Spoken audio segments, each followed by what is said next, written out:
OK សួស្តីអ្នកទាំងអស់គ្នាថ្ងៃនេះជួបជាមួយនឹងខ្ញុំទៀតហើយ J2 Studio អញ្ចឹងនៅថ្ងៃនេះដែរយើងនឹងទៅបន្តការសម្ដែងសាច់រឿង Toy Story វគ្គ3បន្តទៀតបាទអញ្ចឹងបើសិនជាអ្នកដែលមិនទាន់បានមើលវគ្គ2អ្នកទាំងអស់គ្នាអាចទៅមើលវគ្គ2បានដែលខ្ញុំនឹងដាក់ link ជូនដល់អ្នកទាំងអស់គ្នានៅក្នុង description ដូច្នេះរឿងនៅក្នុងវគ្គ3នេះគឺមានឈុតឆាកល្អមួយជាងវគ្គ2ឆ្ងាយហើយពួកគេនឹងក៏មានការបែកបាក់គ្នាហើយនឹងជួបគ្រោះថ្នាក់ជាច្រើនអញ្ចឹងបើចង់ដឹងថាតើសាច់រឿងនៅក្នុងនោះមានឈុតឆាកល្អមើលនិងអស្ចារ្យខ្លាំងយ៉ាងណានោះក៏អញ្ជើញមកតាមដានស្ដាប់ខ្ញុំសប្បាយរឿងទាំងអស់គ្នាដូច្នេះមុននឹងចូលទៅដល់ក្នុងវីដេអូខ្ញុំសូមឲ្យអ្នកទាំងអស់គ្នាកុំភ្លេចចុច like និង subscribe ឲ្យខ្ញុំម្នាក់មួយផងដើម្បីខ្ញុំមានកម្លាំងចិត្តក្នុងការធ្វើវីដេអូបន្តទៀតតើកុំឲ្យខាតពេលនៅក្នុងទិនិកលីលកាយូយើងចូលទៅកាន់ការសម្ដែងសាច់រឿងទាំងអស់គ្នា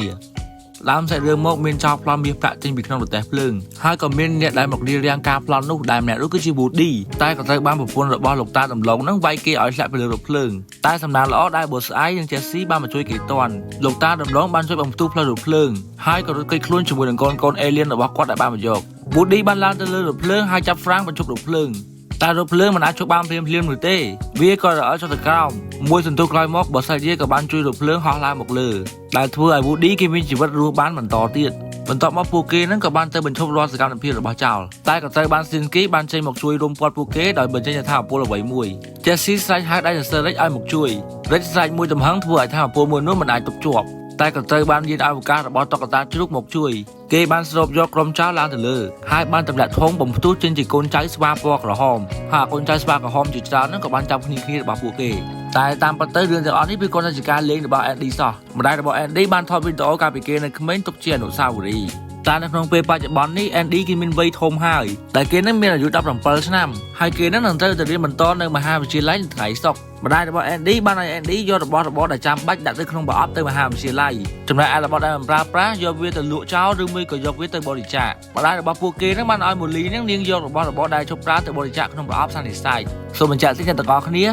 Molly នឹងជាប្អូនស្រីរបស់ Andy កាលពីភាគមុនៗតែឥឡូវហ្នឹង Molly នាងធំប្រហែល Andy កាលពីភាគមុនហើយនាងក៏បានយកតុក្កតាកូនក្រមុំ Barbie ទៅដាក់ donate ទៅក្នុងប្រអប់សន្និស័យចំណែកឯ Andy គេយកថង់ពណ៌ខ្មៅមួយមកចប់តុក្កតារបស់គេខ្ចប់រហូតដល់សល់ Buzz Lightyear និង Woody គេក៏យក Woody ដាក់ចូលទៅក្នុងប្រអប់មហាវិទ្យាល័យបន្ទាប់មកគេក៏យកថង់ពណ៌ខ្មៅនោះយកទៅដាក់ក្នុងបន្ទប់ដំបូលផ្ទះនៅខាងលើស្របពេលនោះ Molly នាងក៏បានយកអីវ៉ាន់ចុះក្រោមគេក៏បានជួយនាងយកអីវ៉ាន់ចុះក្រោមហើយទុកថង់ហ្នឹងនៅទីនោះសិនម្ដាយរបស់ Andy បានដើរមកឃើញថង់នោះគាត់ស្មានតែវាជាសម្រាមគាត់ក៏បានយកវាទៅបោះចោល Woody ឃើញដូច្នេះគេក៏ចង់ទៅជួយគ្នារបស់គេក៏បានយកកន្ត្រៃហើយចុះទៅតាមដែកគ្នារបស់ Woody ដែលនៅក្នុងថង់ពួកគេក៏បានព្យាយាមហែកថង់ដើម្បីចាក់ចេញតែពួកគេហែកមិនដាច់នោះទេ Buzz ក៏បាននឹកឃើញកន្ទុយរបស់ Rex ដែលវាមានរាងស្រួច Buzz ក៏បាននាំគ្នារបស់គេរុញឲ្យ Rex ដើម្បីចំលូស្បោកនោះចេញតាមកន្ទុយរបស់គេឡានសម្រាមបានមកដល់ហើយគេក៏បានយកសម្រាមដាក់ចូលទៅក្នុងឡាន Woody ចាក់ថង់សម្រាមដើម្បីទម្លាយយកគ្នារបស់គេតែពេលចាក់ទៅឃើញថាជាសម្រាមទាំងពីរថង់រួចគេក៏យកសម្រាមទាំងអស់ដាក់ចូលទៅក្នុងឡានសម្រាមចំពោះសម្រាមដែលដាក់ចូលទៅក្នុងឡានគឺថាត្រូវឡានហ្នឹងគិនខ្ទេចខ្ទីតែម្ដង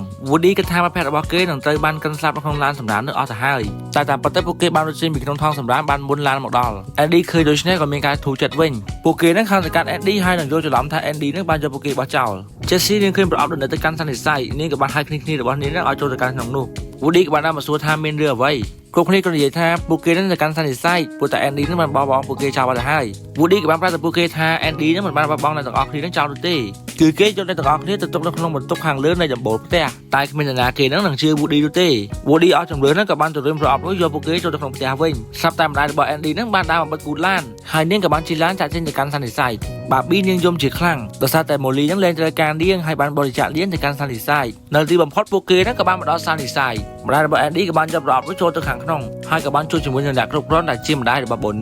Bonnie នាងជាក្មេងស្រីដែលមានការអៀនច្រើនហើយនាងនឹងមិនសូវហ៊ាននិយាយជាមួយនឹងអ្នកណាទេបន្ទាប់ពីនិយាយគ្នារួចម្ដាយរបស់ Bonnie ក៏បានយកប្រអប់មួយនោះដាក់ចូលទៅក្នុងថ្នាក់ឃើញថាក្មេងៗទាំងអស់នោះកំពុងលេងតុក្កតាដូចជាឋានសួគ៌របស់ពួកគេអញ្ចឹងបន្ទាប់ពីក្មេងៗបានចេញទៅវិញRickក៏បានរើខ្លួនធ្វើឲ្យប្រអប់មួយនោះធ្លាក់ចុះមកតុក្កតាគ្រប់គ្នាក៏បានស្រែកហូស្វាគមន៍ទៅដល់ពួកគេដែលជាតុក្កតាថ្មីរួចពួកគេក៏បានណែនាំឈ្មោះទៅកាន់គ្នាហើយក៏មានតុក្កតាខ្លាឃ្មុំមួយបានមកដល់ដែលគេនឹងមានឈ្មោះថា Lotso គឺជាមេដឹកនាំរបស់គ្រប់គ្នានៅទីនេះគេបានណែនាំខ្លួនទៅកាន់គ្នារបស់ Woody រួចគេក៏បានបង្ហាញរូបថតនិងបញ្ចូលប្រាប់ទៅកាន់គ្រប់គ្នាថានៅពេលដែលក្មេងៗបានលេងជាមួយនឹងពួកយើងហើយពួកគេចាប់ដើមធំនោះក្មេងៗចំនួនក្រោយនឹងបន្តមកលេងពួកយើងទៀតពួកយើងនឹងមិនអាចការនោះទេដែលធ្វើឲ្យពួកគេគ្រប់គ្នាពិតជាមានការសប្បាយចិត្ត Lotso ក៏បានហៅ Ken ដែលជាប្រុសស្អាតឲ្យចុះម្ដាយនាំខ្លួនពេល Ken គេចុះមកហើយក៏លេចឃើញ Barbie ពួកគេក៏ចាប់ដើមស្រឡាញ់គ្នាភ្លាមតែម្ដងគឺថាឃើញភ្លាមស្រឡាញ់ផ្លែតនឹងឯងបន្ទាប់មក Lotso ក៏បាននាំពួកគេទៅមើលប្រជាជននៅទីនេះគឺថាពួកគេម្នាក់ៗរស់នៅស្រួលយ៉ាងសប្បាយចិត្តហើយនឹងមានទាំងកន្លែង ម៉ាសានិងជួយទៀតផងរួចគេក៏បាននាំពួកគេឲ្យចូលទៅដល់ក្នុងបន្ទប់មួយទៀតដែលមានតុក្កតាកូនង៉ែនេះជាអ្នកបើកទ្វារឲ្យទស្សនភាពនៅក្នុងបន្ទប់នេះក៏ស្អាតមិនចាញ់បន្ទប់របស់លត់សូដែរបន្ទាប់ពីណែនាំរួចលត់សូក៏បានហៅខេនឲ្យទៅវិញជាមួយនឹងគេខេនក៏បានហៅបាប៊ីមកជាមួយដែរបាប៊ីនាងក៏ព្រមទៅជាមួយខេន Woody ក៏បានប្រាប់ទៅកាន់គ្រប់គ្នាថាឲ្យត្រឡប់ទៅផ្ទះវិញតែគ្មានអ្នកណាគេចង់ទៅជាមួយនឹង Woody ឡើយទោះជាគេខំប្រាប់ថា Andy មិនបានបោះបង់ពួកគេចោលក៏ដោយក៏គ្មានអ្នកណាគេជឿដែរ Woody ក៏បានសម្រេចចិត្តថាគេនឹងត្រឡប់ទៅកាន់ Andy វិញគេក៏បានរត់មកពួននៅក្រោមធងអនាម័យហើយឡើងទៅលើបង្គន់ដើម្បីចេញតាមប្រឡោះខាងលើគេវានឹងត្រូវបានលោកតាម្នាក់នោះមើលឃើញទៅហើយតែសម្ដងល្អដែលគេរត់ចេញទាន់ Woody ឡើងទៅលើដំបូលហើយគេក៏បានឃើញខ្លែងគេក៏បានជិះខ្លែងមួយនោះចេញពីសន្និស័យហើយគេក៏ចេញបានសម្រេចតែពេលមកដល់ខាងក្រោមក៏ត្រូវខ្យល់បក់គេឡើងទៅខាងលើហើយធ្លាក់មកវិញចោទជាមួយនឹងដើមឈើបន្ទាប់មកក្មេងស្រី Bonnie ក៏បានចេញមកឃើញគេហើយនាងក៏បានយកគេទៅផ្ទះតែ Woody ក៏បានជ្រុះមួកនៅទីនោះពេលនេះដល់ពេលដែលក្មេងៗត្រូវចូលមកលេងនៅក្នុងបន្ទប់ហើយពួកគេក៏បានដេកចាំងក្មេងៗចូលមកលេងក្មេងៗក៏បានបើកទ្វារចូលមកលេងគឺថាក្មេងម្នាក់លេងតុក្កតានេះមិនចេះថ្នមឡើយគឺលេងកំទេចចោលតែម្ដងដោះដៃដោះជើងចោលខ្ទេចខ្ទីហើយក៏មានក្មេងម្នាក់នឹងបានបោះទៅខាងលើរួចគេក៏បានឃើញថាតុក្កតាដែលនៅក្នុងបន្ទប់របស់លត់សូមានការលេងយ៉ាងថ្នាក់ថ្នមមិនដូចជានៅក្នុងបន្ទប់ខាងគេកាត់មក Woody នៅពេលនេះត្រូវបាន Bonnie នាងយកគេមកលេងជាមួយនឹងតុក្កតារបស់នាងលេង Woody ដែលមានការថ្នាក់ថ្នមដូចជា Andy អញ្ចឹងដែរពេលនាងចេញទៅក្រៅបាត់ Woody ក៏បានសួរពួកគេថាតើខ្ញុំនៅឯណាពួកគេក៏បានប្រាប់ទៅកាន់ Woody ថាពួកយើងនៅក្នុងហាងកាហ្វេនៃប្រទេសបារាំងណាឆ្កុយបន្ទាប់មក Bonnie ក៏បានចូលទៅយកឡាំងរួច Bonnie នាងយកឡាំងមកដាក់ពួកគេហើយបានបោះពួកគេចូលទៅក្នុងពូក Woody គេក៏មានការញញឹមផងដែរមើលទៅជីវិតរបស់ Woody មិននៅជាមួយនឹង Bonnie ក៏វាល្អម្យ៉ាងដែរចំណែកឯគ្នារបស់ Woody នៅពេលនេះត្រូវបានក្មេងៗហ្នឹងលេងឡើងចង់ខ្ទេចអស់ទៅហើយមើលទៅពួកគេហ្នឹងដូចនៅក្នុងនរកអញ្ចឹងបើចង់ចេញទៅក្រៅដើម្បីសួរទៅកាន់ Lotso ពីបញ្ហាមួយនេះតែគេមិនអាចចេញទៅបានទេព្រោះតែទ្វារទាំងអស់ត្រូវបានបិទគេក៏បានឲ្យគ្នារបស់គេហ្នឹងជួយគេដើម្បីអាចឲ្យគេឡើងទៅលើតាមប្រឡោះបង្អួចនៅខាងលើទ្វារនោះបានដោយរត់តោងរបស់លេងបុកនឹងជញ្ជាំងរួចហោះឡើងទៅលើកាន់ខ្សែហើយទម្លាក់បោះមកឲ្យគេជន់រួចឡើងទៅលើនៅទីបំផុតគេកាយឡើងទៅដល់ខាងលើនោះបានគេក៏បានឃើញថា Barbie និង Ken កំពុងតែញ៉ាយគ្នារួចគ្នារបស់ Ken ហ្នឹងក៏បានទាញ Ken ទៅតាមពួកគេ Bus ក៏បានចុះទៅក្រោមតាមខ្សែហើយដើរលបពីក្រោយពួកគេរួចគេក៏បានឡើងទៅតាមធុងនំមួយនោះពេលទៅដល់ខាងលើគេក៏បានឃើញកូនចៅរបស់ Lotso ពួកគេកំពុងតែលេងល្បែងស៊ីសងគ្នាយ៉ាងសប្បាយ Bus ក៏បានស្ដាប់ការសន្ទនារបស់ពួកគេថឹងក៏បាននិយាយថាអាម្នាក់ដែលមានរូបរាងយើងអវកាសនោះយើងអាចប្រើប្រាស់វាបានចំណែកឯនាង Barbie នោះយើងគ្មានបានស្រឡាញ់អីទេវើយ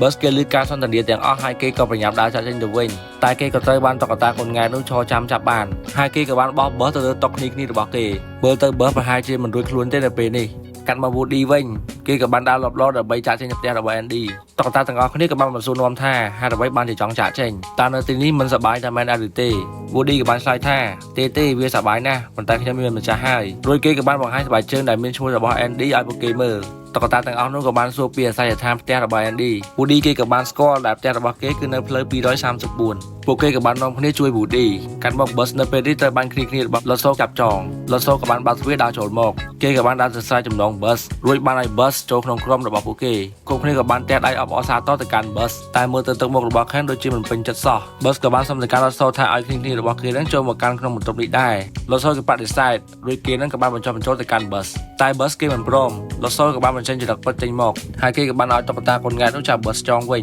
ញរួចបានឲ្យដង្កូវយកសៀវភៅរបស់ Bus Lightyear ចេញមកគេក៏បានផ្លាស់ប្ដូរ Bus ទៅជាមនុស្សមួយទៀតតាមរយៈសៀវភៅពី Play ទៅ Demo គ្នារបស់ពួកគេចាំ Bus យូរពេកប្រពន្ធរបស់លោកតាដំឡូងក៏បានទីភ្នែកមកមើលនៅខាងក្រៅគាត់ក៏បានឃើញ Andy តាមរយៈភ្នែកម្ខាងទៀតរបស់គាត់ដែលបានជួលនៅក្នុងផ្ទះរបស់ Andy គាត់ក៏បានឃើញថា Andy កំពុងស្វែងរកពួកគេដើម្បីយកពួកគេទៅដាក់នៅក្នុងបន្ទប់ខាងលើនៃដំបូលផ្ទះម្ដាយរបស់ Andy ក៏បានប្រាប់ Andy ថាគាត់នឹងបានយកវាបោះចោលព្រោះតែគាត់ថាវានឹងគឺជាសម្រាមដែលធ្វើឲ្យ Andy មានការស្រែកជាខ្លាំងពេលនេះទៅពួកគេដឹងថា Woody និយាយគឺស្ទើរតែជាការពិតទាំងអស់ពួកគេក៏ចង់ត្រឡប់ទៅវិញតែ Lotso ក៏បានដើរចូលមកក្នុងបន្ទប់ដើម្បីហាមឃាត់ Jessie ក៏បានដើរចេញមករួចក៏បានជួបជាមួយនឹង Bus អាឡែសរិចវាមានការសប្បាយចិត្តខ្លាំងមែនទែនដែលបានជួបជាមួយនឹង Bus តែពេលដែលគេដើរទៅជិត Bus ក៏ត្រូវបាន Bus នឹងចាត់ការពួកគេឲ្យដេករៀបតែម្ដងគឺថា Bus នៅពេលនេះខ្លាចជាកូនចៅរបស់ Lotso ហើយបន្ទាប់មកគេក៏បានយកគ្នារបស់គេទៅដាក់ក្នុងគុកលោកតាដំឡូងគាត់និយាយច្រើនពេក Lotso ក៏បានបញ្ជាឲ្យគាត់យកគាត់ទៅដាក់ក្នុងហឹបកង្កឹតមួយដែលសុទ្ធតែជាដីខ្សាច់នៅក្នុងហ្នឹង Barbie នាងក៏បានតាមរក Ken ហើយក៏បានឃើញថាគ្នារបស់នាងហ្នឹងត្រូវបានគ្នារបស់ពួក Ken ហ្នឹងធ្វើបាបនាងក៏បានយកកន្សែងពី Ken ហើយដើរចូលទៅក្នុងគុកដែរ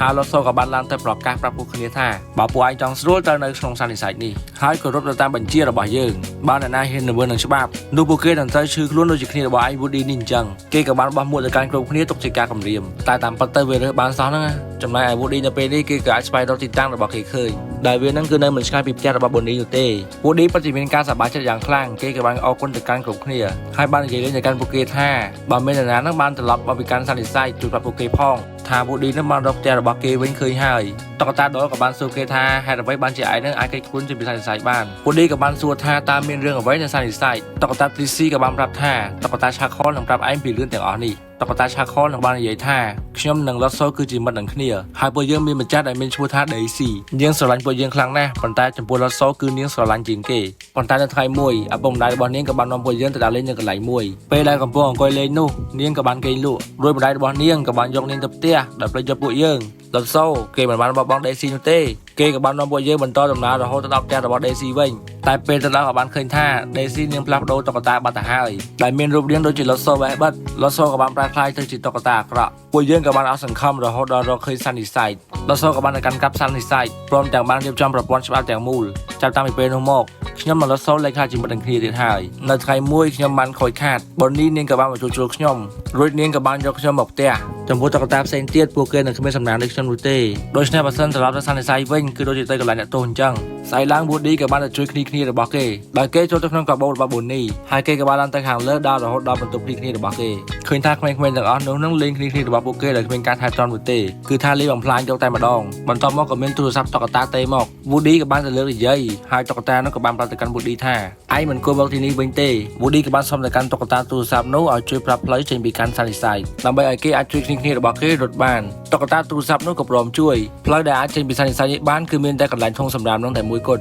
់តែមុននឹងអាចចូលទៅបានឯងត្រូវឆ្លងកាត់រឿងជាច្រើននេះសិនគឺនៅពេលយប់ទ្វារទាំងអស់ត្រូវបានចាក់សោនិងមានឡានដើរល្បាតជាច្រើនហើយសោនឹងទុកនៅក្នុងបន្ទប់កាមេរ៉ាដែលមានអាស្វាមួយក្បាលវាចាំមើលគ្រប់ទីកន្លែងភ្នែករបស់វាគឺវៃណាស់ឲ្យតែមានអ្នកដែលរត់ចេញត្រូវបានវាឃើញវានឹងគួរឆាបដល់ស្រែនដើម្បីផ្ដល់ដំណឹងទៅកាន់រថសូដូច្នេះបើសិនជាឯងចង់ចាត់ចេញពីទីនេះបានត្រូវតែកំចាត់អាស្វានោះចេញបន្ទាប់ពីដឹងហើយ Woody ក៏បានសាយហើយគ្នារបស់គេពួកគេសប្បាយចិត្តខ្លាំងមែនទែនដែលឃើញថា Woody មិនអី Woody ក៏បានប្រាប់ពីគម្រោងរបស់គេដើម្បីចាត់ចេញពីសន្និសីទហើយពួកគេនឹងទៅចេញនៅយប់នេះលុះដល់ពេលយប់ Ken ក៏បានហៅឈ្មោះចំលោកតាដំឡូងតែមិនឃើញឆ្លើយតប Bus ក៏បានទៅមើលឃើញថាវាគឺជាដំឡូងលោកតាដំឡូងនៅក្រៅគុកគាត់ក៏បានធ្វើជារត់ដើម្បីបំបែកដានឲ្យពួកគេមកចាប់គាត់ហើយអាស្វានោះវាក៏កំពុងតែមើលកាមេរ៉ាមកខាងហ្នឹងដូចគ្នាដែលធ្វើឲ្យ Slinky មានឱកាសចេញពីក្នុងគុកហ្នឹងដោយ Woody គេជាអ្នកចូលមកជួយតាមរយៈខ្សែខាងលើ Ken ក៏បានបញ្ជាឲ្យតុក្កតាកូនងាយនោះយកគេទៅដាក់នៅក្នុងហាប់បង្ងឹតបន្តទៀត Barbie នាងក៏បានសាយហើយ Ken ហើយនាងក៏ធ្វើជាយំហើយនិយាយទៅកាន់ Ken ថាអូនមិនចង់នៅក្នុងគុកនេះទេអូនចង់ទៅនៅក្នុងបន្ទប់មេអំបាយរបស់បង Ken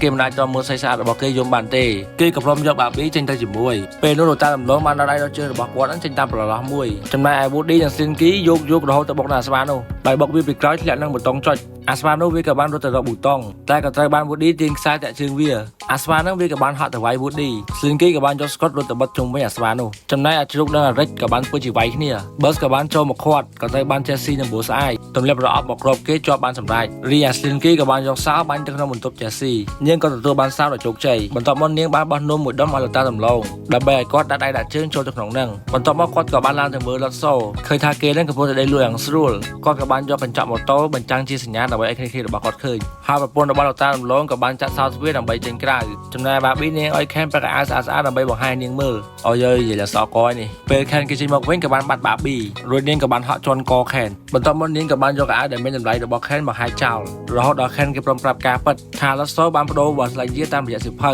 Barbie នាងក៏បានពាក់អាវយឺនអវកាសសម្ដែងធ្វើជា Ken ដើម្បីយកសិភៅនោះពីលោកតាដង្កូវចំណែកលោកតាដំឡូងនៅពេលនេះក៏ត្រូវបានព្រាបវិក្បាលនឹងចាត់គាត់រហែកដុំអស់ពេលនេះពួកគេបានចុះមកពួកគេទាំងពីរនាក់ក៏បានរត់ទៅទទួលជាឱកាសល្អ Bus ក៏បានហក់ចាប់រ៉បរួចចេញបានប៉ុន្តែក៏សម្រាប់ល្អដែលពួកគេនឹងរត់ចាប់ Bus បានទៅវិញហើយពួកគេក៏ចាប់ផ្ដើមយកវាទាញខ្សៅចេញរួចក៏បដូរវាពី demo មក play តែមិនបាននោះទេអាជ្រូកវាក៏មើលសៀវភៅហើយក៏ឲ្យអារិចយកដៃទៅចុចក្នុងប្រហោងរបស់ Bus ពេលដែលចុចហើយ Bus ក៏បាន reset តែមកនិយាយជាភាសាអេស្ប៉ាញណានោះឆ្កយពួកគេនឹងក៏មានការគាំងតែម្ដង Woody ក៏បាននាំពួកគេចាក់ចេញព្រោះគ្មានពេលច្រើនទៀតនោះទេពួកគេក៏បានចូលមកជុំគ្នា Bus ក៏លេចឃើញ Jessie ក៏បានស្រឡាញ់ Jessie ភ្លាមតែម្ដងវាយសិនលើជង្គង់ទៀតបន្ទាប់មកលោកតាដំឡូងក៏បានដើរចូលមកគឺថាគាត់នឹងបានយកទ្រស័ព្ទមកធ្វើជាខ្លួនប៊ូសាយក៏បានយកខ្លួនឲ្យទៅលោកតាដំឡូងវិញបន្ទាប់មកពួកគេក៏បានប្រញាប់ចាក់ចេញ តែក៏មានឡានល្បាតជិះមក Woody ក៏ត្រូវរត់វៀងតាមកន្លែងមួយទៀតហើយគេក៏បានជួបជាមួយនឹងតុក្កតាកូនង៉ែតនោះពួកគេក៏បានដើរស្នំហើយហត់ចុះក្រោមក៏ធ្វើឲ្យតុក្កតាអេលៀននោះបានធ្លាក់ហើយវាក៏បញ្ចេញសម្លេងដែលធ្វើឲ្យតុក្កតាកូនង៉ែតនោះវាបែរមុខងាកមកក្រោយតែនៅពេលដែលវាដើរទៅមើលនោះក៏មិនបានឃើញពួកគេនោះទេព្រោះតែគេបានចូលទៅពួននៅក្នុងធុងនោះបានមុនមកទៅហើយចំណែកឯ Buzz វិញក៏បានចាប់ Jessie បករំសាសងអីណាសាំដល់កហាប៉ែនេះ Jessie ឃើញ Woody ដើរចូលមកនាងនឹងក៏រត់ទៅអោប Woody ដែលធ្វើឲ្យ Buzz គេមានការប្រច័ណ្ឌទៅលើ Woody បន្ទាប់មកគេនឹងក៏បានបញ្ចេញថ្មីដៃឡើងទៅបាក់ស្ពាដែលមានកម្ពស់ខ្ពស់នោះឲ្យពួកគេចូលដើម្បីឲ្យ Jessie នឹងចាប់ដាក់លើគេវិញពេលពួកគេឡើងដល់ខាងលើ Woody ក៏បានសម្របខ្លួនទៅខាងក្រោមដើម្បីទៅដល់កន្លែងធុងសម្រាមគ្នារបស់ Woody ក៏បានចំមកតាមក្រោយ Slinky ក៏បានទៅហក់តោធុងសម្រាមមួយទៀតធ្វើជាស្ពានតែក៏ត្រូវបានលត់សូគេមកទាន់ហើយបានធាក់ Slinky មួយជើងទៅវិញព្រមទាំងមានអាម៉ឹកប្រស្វាយមកពាំពីក្រោយទៀតលត់សូក៏បានបង្ហាញតុក្កតាទូរស័ព្ទនោះត្រូវបានពួកគេនឹងវាយឡើងត្រង់ខ្លួនទៅហើយដើម្បីឲ្យគេប្រាប់ទីតាំងរបស់ Woody លត់សូក៏បានឃើញថាឡានសម្រាមចាំមកដល់ហើយគេក៏បានសួរទៅកាន់គ្នារបស់ Woody ថាចង់ទៅក្នុងសន្និសីទវិញឬក៏ចង់ស្លាប់ក្នុងធុងសម្រាមនេះ Barbie នាងក៏និយាយថាពួកយើងសូមចិត្តស្លាប់ក្នុងធុងសម្រាមនេះប្រសើរជាពួកយើងទៅនៅក្នុងសន្និសីទនៅពេលនោះ Ken គេក៏បានមកកាត់ចង្វាក់លត់សូថាកុំឲ្យធ្វើបាបនាងអីលត់សូក៏បានប្រាប់ថាមានសេចក្ដីចាស់ដែលស្អាតដូចជានាងទៀតកុំខ្វល់ជាមួយនាងអីតែ Ken គេក៏បាននិយាយថាតែខ្ញុំត្រូវការតែ Barbie តែប៉ុណ្ណោះលត់សូក៏បានបោក Ken ឲ្យចូលទៅខាងគ្នារបស់ Woody ពួកគេទាំងពីរនាក់ក៏បានអោបគ្នាមើលតែពួកគេទាំងពីរនាក់នេះជួបស្នេហ៍ពិតហើយ Ken ក៏បានប្រាប់ទៅកាន់គ្រប់គ្នាថាសន្និសីទអាចជាកន្លែងដែលល្អមិនមែនរស់នៅដោយមិនមានយុត្តិធម៌បែបនេះទេគ្រប់យ៉ាងគឺមកពីលត់សូជាអ្នករៀបចំច្បាប់មិនស្មើភាពតែក៏គ្មានកូនចៅណាម្នាក់ចាប់ Ken ដែរ Woody គេក៏បាននិយាយទៅកាន់លត់សូថាចុះ Daisy លោកបានធ្វើគ្រប់យ៉ាងដើម្បីនាងតែមិនដែរឬទេលត់សូក៏បាននិយាយថាត្រូវហើយយើងធ្វើគ្រប់យ៉ាងដើម្បីនាងតែនាងបែរជាបោះបង់យើងចោលហើយក៏បានផ្លាស់ប្ដូរពួកយើងចេញដាក់តុក្កតាថ្មីទៀត Woody ក៏បាននិយាយថា Daisy មិនបានបោះបង់ឯងចោលទេគឺនាងភ្លេចឯងតែប៉ុណ្ណោះតែឯងបានកុហកទៅកាន់តុក្កតាកូនង៉ែតនោះថានាងបានផ្លាស់ប្ដូរគ្រប់គ្នាតែតាមពិតនាងផ្លាស់ប្ដូរតែឯងតែម្នាក់ប៉ុណ្ណោះរួច Woody ក៏បានបោះបន្តោងខ្សែកដែលមានឈ្មោះថា Daisy នោះឲ្យទៅកូនង៉ែតនោះមើលកូនង៉ែតនោះក៏មានទឹកមុខកំសត់ហើយនឹកទៅកាន់ម្ចាស់របស់គេលត់សូក៏បានកំទេចវាចោលហើយបានវាយតុក្កតានោះមួយឈឺច្រត់តុក្កតាកូនង៉ែតនោះក៏បានចាប់លត់សូបោះចូលទៅក្នុងធុងសម្រាមហើយបិទធុងសម្រាមនោះថែមទាំងលាងអណ្ដាតដាក់ទឹកផងពួកគេក៏បានប្រញាប់រត់ចេញតែតុក្កតាអេលៀនមួយនោះវាក៏បានជាប់ជើង Woody ក៏បានទៅជួយតែក៏ត្រូវបានលត់សូនោះទាញជើងរបស់គេឲ្យចូលទៅក្នុងធុងសម្រាមឡានសម្រាមនោះក៏បានយកសម្រាមចាក់ចូលទៅក្នុងឡានពួកគេក៏បានហក់ចូលទៅជួយ Woody តែនៅទីបំផុតពួកគេក៏ត្រូវបានធ្លាក់ចូលទៅក្នុងឡានសម្រាមទាំងអស់គ្នា Buzz ក៏បានបញ្ចេញភ្លើងហើយគ្រប់គ្នាក៏បានរត់ចូលទៅកន្លែង Buzz សម្រាមក៏បានចាក់មកបន្ថែមទៀត Jessie ក៏បានស្រែកហៅឲ្យ Buzz ជួយ Buzz គេក៏បានទៅជួយ Jessie ហើយថែមទាំង3 Jessie ចេញមកយ៉ាងសង្ហាទៀតផងហើយក៏មានទូរទស្សន៍មួយធ្លាក់ចុះមក Buzz ក៏បានបោះ Jessie ចេញហើយទូរទស្សន៍មួយហ្នឹងក៏បានធ្លាក់មកកិន Buzz គ្រប់គ្នាស្មានតែ Buzz ស្លាប់បាត់ទៅហើយតែមួយសន្ទុះ Buzz ក៏បានដឹងខ្លួនមកវិញហើយម្ដងនេះដែរហ្នឹងគេត្រឡប់មកជា Buzz ដូចដើមដល់ទីតាំងឡាននោះក៏បានចាក់សម្រាមចុះមកក្រោមតុក្កតាអេលៀន3នាក់នោះក៏ក្រឡេកឃើញកញ្ញាំពួកគេនឹងក៏បានរត់ទៅរកតែក៏ត្រូវបានឡានឈូសសម្រាមមកឈប់ពួកគេទៅបាត់ទៅបន្ទាប់មកក៏បានឈូសនៅខាង Woody វិញម្ដងពួកគេនឹងក៏បានធ្លាក់មកកន្លែងកំទេចសម្រាមរួចក៏បានតាមដៃដើម្បីឆក់ពួកគេឡើងទៅលើដើម្បីឲ្យរួចផុតពីម៉ាស៊ីនកំទេចសម្រាមលត់សូក៏បានស្រែកហៅឲ្យពួកគេជួយ Woody ក៏បានចុះមកជួយព្រមទាំង Buzz ផងដែរទីបំផុតពួកគេក៏អាចឆក់ឡើងទៅលើរួចផុតពីសេចក្តីស្លាប់បានបន្ទាប់មកពួកគេក៏បានចុះទៅខាងក្រោមពួកគេក៏បានសប្បាយចិត្តនៅពេលដែលបានឃើញពន្លឺថ្ងៃតែតាមពិតពន្លឺនោះវាគឺជាពន្លឺភ្លើងដែលដុតសម្រាមនោះទេ Woody ក៏បានស្រែកឲ្យពួកគេនឹងនាំគ្នារត់លត់សូក៏បានក្រឡេកឃើញបន្តបញ្ឈប់គេក៏បានរត់ឡើងទៅបាត់ Woody និង Buzz គេក៏បានទៅជួយឲ្យលត់សូឡើងទៅបាត់តែលត់សូនៅពេលដែលឡើងទៅដល់ហើយវាបែរជាមិនបានជួយបាត់នោះទេវាក៏បានទុកឲ្យពួកគេនឹងស្លាប់រួចរត់យកលួចខ្លួនតែឯងពេលនេះពួកគេបានធ្លាក់ចុះមកខាងក្រោមពួកគេនឹងគ្មានផ្លូវរត់ទៅណាទេនោះទេមានតែអង្គុយចាំសេចក្តីស្លាប់តែប៉ុណ្ណោះពួកគេក៏បានកាន់ដៃគ្នារងចាំសេចក្តីស្លាប់តែក៏មានក្រញាំមួយបានចាប់យកពួកគេឡើងទៅលើរួចផុតពីសេចក្តីស្លាប់ហើយអ្នកដែលបានបញ្ជានោះគឺជាអេលៀន3នាក់នេះឯងពួកគេនឹងក៏មានការសប្បាយចិត្តឡើងវិញចំណែកឯលត់សូដើរសុកក៏ត្រូវបានអ្នកបើកឡានសម្រាមម្នាក់បានយកគេទៅចងជាប់នៅខាងមុខឡានឲ្យសោះមុខឥឡូវពួកគេក៏ត្រូវត្រឡប់ទៅផ្ទះវិញដោយជិះឡានសម្រាមមួយនេះពេលទៅដល់ផ្ទះពួកគេក៏បានទៅលាងទឹកឲ្យស្អាតហើយពួកគេឡើងតាមដំបូលផ្ទះបន្ទាប់មកពួកគេប្រញាប់ចូលទៅក្នុងប្រអប់វិញពួកគេក៏បានលា Woody ហើយផ្ដាប់ប្រាំទៅ Woody ឲ្យមើលថែ Andy ផងពួកគេក៏បានចែកផ្លូវគ្នាទៅដំនេះ Woody គេក៏បានឃើញរូបថតដែលថតជុំគ្នាជាមួយនឹង Andy ដែលកាលពីគេនឹងនៅក្មេងគេក៏បានយកប៊ិចនិងក្រដាសមកសរសេរលើប្រអប់ដើម្បីបរិច្ចាគ Andy ចូលមកដល់ក្នុងបន្ទប់ក៏បានអានសម្បត្តិនោះហើយគេក៏បានយកប្រអប់ឡើងនោះមកផ្ទះរបស់ Bonnie នាងមិនហ៊ាននិយាយជាមួយនឹង Andy នោះទេ Andy ក៏បានយកតុក្កតាមកឲ្យ Bonnie ហើយប្រាប់ពីឈ្មោះនីមួយៗនៃតុក្កតាឲ្យ Bonnie ស្ដាប់រួចដល់តុក្កតាចុងក្រោយដែលជា Woody គេក៏បានឆ្ងល់ថាម្ដេចបានជា Woody មកនៅក្នុងប្រអប់នេះវិញព្រោះតែគេនឹងបានដាក់ Woody ទៅក្នុងប្រអប់ដើម្បីយកទៅប្រហារវិទ្យាល័យថនហ្នឹងតែគេក៏មិនទាន់ចង់ឲ្យទៅ Bonnie ដែរគេមើលមុខ Woody មួយសន្ទុះគេក៏បានសម្រេចចិត្តថាប្រគល់ Woody ទៅឲ្យ Bonnie ទៅចោះហើយប្រាប់ដាក់ Bonnie ថាឲ្យជួយថែរក្សាពួកគេឲ្យគាត់ផងពួកគេក៏បានលេងតុក្កតាជុំគ្នារហូតដល់ Andy ទៅចាក់ចេញទៅវិញមើលទៅមុខរបស់ Andy ចោះគួរឲ្យកំសត់ខ្លាំងមែនតើហើយ Andy ក៏បានជិះឡានចាក់ចេញទៅហើយរឿងរបស់យើងក៏បានកាត់បញ្ចប់ដោយ Happy Ending ខ្ញុំ J2 Studio ក៏សូមអរគុណដល់ទាំងអស់គ្នាដែលបានតាមដានមកដល់ត្រឹមនេះយើងនឹងជួបគ្នាបន្តទៀតនៅវីដេអូក្រោយដែលជាវគ្គ4កុំភ្លេចតាមដានទាំងអស់គ្នាណាបាយបាយ on up